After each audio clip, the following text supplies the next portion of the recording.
네, 그럼 윤 대통령 탄핵 심판 선고는 언제쯤 있을까요? 서정빈 변호사와 짚어보겠습니다. 먼저 그 선고가 개인적으로는 언제쯤 있을 걸로 보십니까? 네, 저는 그래도 금요일에는 선고가 있지 않을까 예상을 하고 또 한편으로는 워낙 지금 혼란스러운 그런 시간이 지나가고 있는 상황이라서 네. 이번 주 안에는 선고를 해야 하지 않나 이렇게 생각을 하고 있습니다. 네, 보통 헌법재판소가 선고하기 2, 3일 전에 기일을 통지하잖아요. 그러면 이번 주 금요일 날 선고를 하려면 내일쯤에는 공지가 있어야 되겠죠? 네, 그렇습니다. 말씀하신 것처럼 이런 사건 같은 경우에는 그래도 최소한 이틀 전에는 미리 선고 기일을 통지를 하고 있기 때문에 네. 내일 만약 이런 내용이 없다라고 한다면 결국 네. 선고는 다음 주로 또 미루어진다라고 보실 수 있을 것 같습니다. 네. 그 평의가 상당히 길어지고 있는데 이렇게 길어지는 이유는 어떻게 봐야 합니까? 다들 추측을 하고 있는 상황이긴 한데 일단 첫 번째로는 결론에 대해서 의견이 대립되고 있는 것 아닌가라는 의견도 제시가 되고 있습니다. 다만 이제 개인적으로는 결론보다도 이제 결론을 도출하는 과정과 근거에 대해서 상당히 신중한 논의가 진행되고 있지 않나 이렇게 생각을 하고 있습니다. 왜냐하면 사실 일치된 결론을 낸다 하더라도 그 근거가 충분하지 못하다라고 한다면 현 시점 상황을 봤을 때는 이후에도 논란이 계속될 수밖에 없는 그런 사건이기 때문에 특히 네. 이제 윤 대통령 측에서 여러 가지 실체적, 절차적 문제점들을 지적을 해온 상황이기 때문에 이런 쟁점들을 하나하나 따져보느라 시간이 조금 더 걸리고 있지 않나 이렇게 생각을 하고 있습니다. 네, 그 평의가 있고 또 편결이 있지 않습니까? 그 확실하진 않은 것 같지만 재판관들이 편결까지는 갔는지 안 갔는지는 확인이 안 되나요?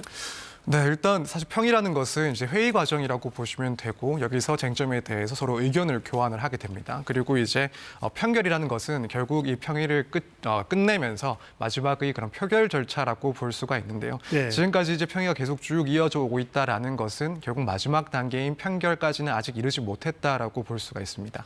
네, 그 편결을 맞춰야 꼭 그 선고일을 정하는 건 아니죠? 네, 그렇습니다. 사실 판결을 마치기 전이라 하더라도 선고 기일을 지정을 할 수가 있고 실제로 지금 박근혜 전 대통령의 탄핵 사건 같은 경우에도 선고 기일을 지정해 놓고 판결은 그날 당일에 또 이루어졌다라고 합니다. 이런 것들이 가능한 이유는 먼저 이제 평일을 거치면서 가능한 그런 결정문들을 몇 가지 만들어 놓고 네. 판결을 했을 때 그 결과에 맞춰서 판결문을 채택하고 또 낭독을 할 수 있기 때문에 굳이 선고일을 지정한 이후에 또 판결을 할 가능성도 충분히 있다라고 봅니다. 그렇군요. 이렇게 평의 기간이 길어지면서 이 윤 대통령 측에서 각하를 주장하는 목소리가 또 나오고 있습니다. 이 각하하고 기각은 좀 다른 것 같은데요. 설명도 좀 해주시고 신빙성이 있는지 좀 봐주시죠. 일단 각하라는 것은 절차적인 흠결이 있을 때 실체적인 내용을 따지지 않고 그 청구를 배척하는 것을 얘기를 합니다. 그리고 기각 같은 경우에는 이런 절차적인 요건들이 충족된 것을 전제로 하고 결국 탄핵 소추 사유가 인정되는지 안 되는지를 따졌을 때 탄핵 사유가 인정되지 않는다라는 판단을 하게 되는 거고요. 네. 사실 대통령 입장에서는 둘 다 결국 파면을 면하는 결론이기 때문에 현재까지도 각하 주장 역시도 목소리가 커지고 있는 상황인데요. 일단 대표적인 각하 주장 두 가지 정도를 짚어보자면 첫 번째는 이 계엄 선포 행위가 통치행위라는 겁니다. 통치행위라는 대통령의 고도의 정치행위이기 때문에 사법부는 판단을 할 수가 없다. 대상 자체가 안 되기 때문에 각하해야 된다라는 주장인데 사실 헌법재판소에서는 과거 선례에서 그럼에도 불구하고 국민의 기본권을 제한하는 그런 행위에 대해서는 심판 대상이 될 수 있다라고 판단을 한 바가 있기 때문에 사실 네. 이 주장은 설득력이 일단 조금 낮지 않나 생각이 됩니다. 그리고 또 하나는 이제 내란죄를 이 탄핵 절차 과정에서 내란죄를 이제 탄핵 그 사유에서 뺐기 때문에 철회를 했기 때문에 새롭게 국회의 의결이 필요했는데 그것을 거치지 않았기 때문에 절차적으로 요건에 만족하지 못해서 각하돼야 된다라는 주장도 계속되고 있습니다. 다만 이제 여기에 대해서는 기본적인 사실관계가 동일한지 여부를 따져야 되는 것이고 문제되는 쟁점은 결국 12월 3일 비상계엄 선포 그 사실관계가 결국 헌법과 법률을 위반하는지 안 하는지 이 부분을 따지는 것이기 때문에 사실 결국에는 이런 것들을 종합해 보면은 각하를 예상하기는 조금 힘들고 결국 인용이냐 아니면 기각이냐 이렇게 결론이 날 것으로 보여집니다. 네. 알겠습니다. 다른 얘기도 좀 해보죠. 검찰이 그 김성훈 경호처 차장과 이광우 경호본부장에 대해서 구속영장을 청구했습니다. 이게 4번 만에 영장을 청구했다고 하죠. 이게 영장심의위에서 판단한 게 영향을 미쳤다고 봐야 합니까? 네, 일단 그런 영향이 상당히 컸다라고 보여집니다. 사실 이제 경찰은 김성훈 차장 그리고 이광우 본부장에 대해서 특수공무집행 방해 그리고 직권 남용 등의 혐의로 이미 3차례 검찰에 영장 신청을 했다가 반려를 받았습니다.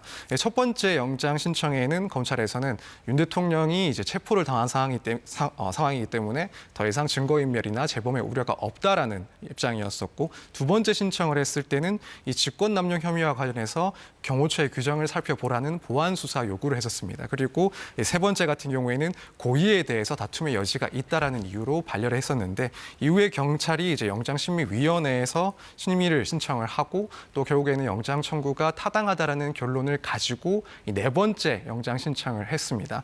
검찰 입장에서는 결국 이 영장심의위원회에서의 판단이 상당히 부담될 수밖에 없지 않았나 생각이 드는데, 사실 지금까지 선례들을 봤을 때 영장심의위원회에서 검찰과 판단을 달리해서 영장 청구가 타당하다라는 결정을 내린 것이 한 번밖에 없었습니다. 거기다가 지금까지 영장 신청을 반려한 이유가 뭐 비화폰과 관련된 그런 압수수색을 못하게 하기 위한 것 아닌가라는 의혹까지 또 제기돼 왔던 상황이기 때문에 이런 점들이 결국에는 큰 부담으로 작용하지 않았나 이렇게 생각이 됩니다. 그렇군요. 그 두 사람 이제 구속 기로에 섰는데 구속이냐 구속이 아니냐 이 여부를 가를 핵심 쟁점은 뭡니까? 네, 여러 가지가 다 쟁점이 될 수 있긴 한데 일단 제가 봤을 땐 크게 두 가지 정도가 아닐까 싶습니다. 우선은 이제 윤 대통령에 대한 체포영장 집행을 막은 것에 대해서 이제 고의가 있는지 없는지 이 부분이 하나의 쟁점이 될 것 같습니다. 지금 김 차장 같은 경우에는 적법한 경호 업무였다라고 주장을 하고 있고, 뭐 실제로도 이 체포영장이 적법한지 아닌지 여기에 대해서는 아직까지도 논란이 있는 상황이기 때문에 이 부분이 중요한 쟁점이 될 것이라고 생각이 됩니다. 그리고 또 하나는 결국 증거인멸 우려가 있는지 여부, 이 부분이 쟁점이 될 것 같은데, 비아폰의 그런 통화 내역 같은 것들을 삭제하라는 지시가 있었다라는 점에 대해서 경찰이 수사를 해왔고, 또 여기에 대해서는 김성훈 차장이 강하게 반발을 해온 상황이기 때문에 이 두 가지가 큰 쟁점이 되지 않을까 이렇게 생각을 하고 있습니다. 그런데 지금 그 김성훈 차장이 경호하고 있는 윤석열 대통령이 풀려났단 말이죠. 이 점은 어떤 변수가 될까요?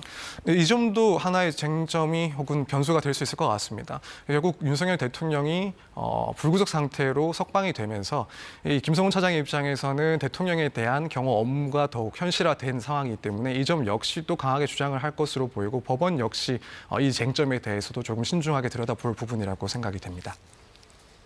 네, 서정빈 변호사였습니다. 말씀 잘 들었습니다. 감사합니다.